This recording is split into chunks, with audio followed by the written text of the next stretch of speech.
قاری اردو تیسری جماعت سبق نمبر 3 ذہین لڑکا۔ ایک بادشاہ کو کہانیاں سننے کا بڑا شوق تھا۔ ایک بار اس کا جی چاہا کہ اسے کوئی اتنی طویل کہانی سنائے جو کبھی ختم نہ ہو۔ اس نے ملک بھر میں اعلان کروا دیا کہ جس نے بادشاہ کو ایسی کہانی سنائی جو کبھی ختم نہ ہونے والی ہوئی تو اسے منہ مانگی انعام دیا جائے گا۔ کئی لوگ بادشاہ کی فرمائش پوری کرنے آئے۔ کسی کی کہانی ایک دن میں ختم ہوگی تو کسی کی 2 دن میں۔ ایسی کہانی کوئی نہ سنا سکا جیسی بادشاہ چاہتا تھا۔ ایک لڑکا بہت ذہین تھا۔ اس نے اپنی ماں سے کہا، امی جان، میں بادشاہ کے پاس جاؤں گا اور اسے ایسی کہانی سناؤں گا جو کبھی ختم نہ ہو۔ ماں نے اجازت دے دی تو لڑکا بادشاہ کے دربار میں پہنچا اور کہا، بادشاہ سلامت، میں آپ کو ایسی کہانی سنانے آیا ہوں جو بہت طویل ہوگی بلکہ کبھی ختم نہ ہوگی۔ بادشاہ مسکرایا اور بولا، بیٹا گھر جاؤ، تم کہاں ایسی کہانی سنا سکتے ہو؟ لڑکے نے ادب سے کہا، مجھے موقع تو دیں، میری کہانی اتنی طویل ہوگی کہ آپ سنتے سنتے تھک جائیں گے اور ختم نہ ہوگی۔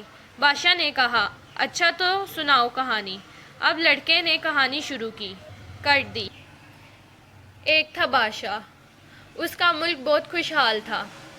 اسے اس کے ایک قابل نجومی نے بتایا کہ اگلے سال ملک میں قحط پڑ جائے گا۔ آپ ابھی سے اس کا سامنا کرنے کی تیاری کر لیں۔ بادشاہ نے قحط سے نپٹنے کے لیے 1 میل لمبا اور 1 میل چوڑا گودام تیار کروایا اور اسے چاولوں سے بھر دیا۔ اس کمرے کے سب دروازے اچھی طرح بند کروا دیے تاکہ اس میں کوئی داخل نہ ہو سکے۔ ایک دن ایک چڑیا نے کہا کہ اس گودام کی چھت میں ایک چھوٹا سا سوراخ ہے۔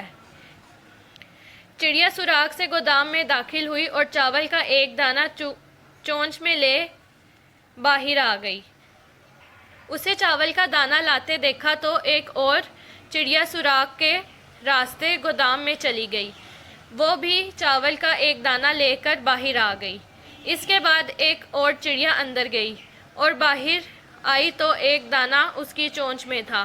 اسی طرح چڑیاں بار بار گودام میں داخل ہوتی رہیں اور چاول کا دانہ اٹھائے اپنے اپنے گھونسلوں میں جا کر بچوں کا پوٹا بھرتی رہیں۔ بادشاہ بولا، پھر کیا ہوا؟ لڑکا بولا، پھر یہ ہوا کہ پہلے تو ایک چڑیا آ رہی تھی، اب اچانک چڑیوں کے گول آنے لگے۔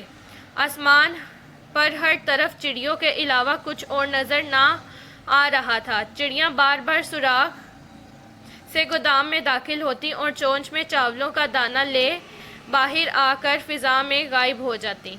گودام میں سوراخ سے ایک چڑیا اندر جا رہی ہے تو ایک باہر آ رہی ہے، ایک اندر جا رہی ہے تو ایک باہر۔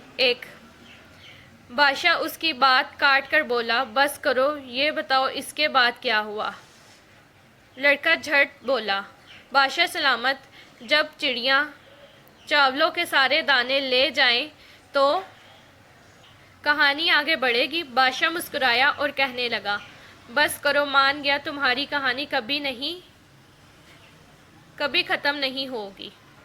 اس کہانی میں ہمیں ذہین لڑکے کے بارے میں بتایا گیا کہ اس نے کس طرح بادشاہ کو ہوشیاری اور چالاکی سے کہانی سنائی، جس پر بادشاہ اس کی کہانی سن کر اور اس کی ذہانت دیکھ کر اس کو ماننا پڑا کہ یہ کہانی کبھی ختم ہونے والی نہیں ہے۔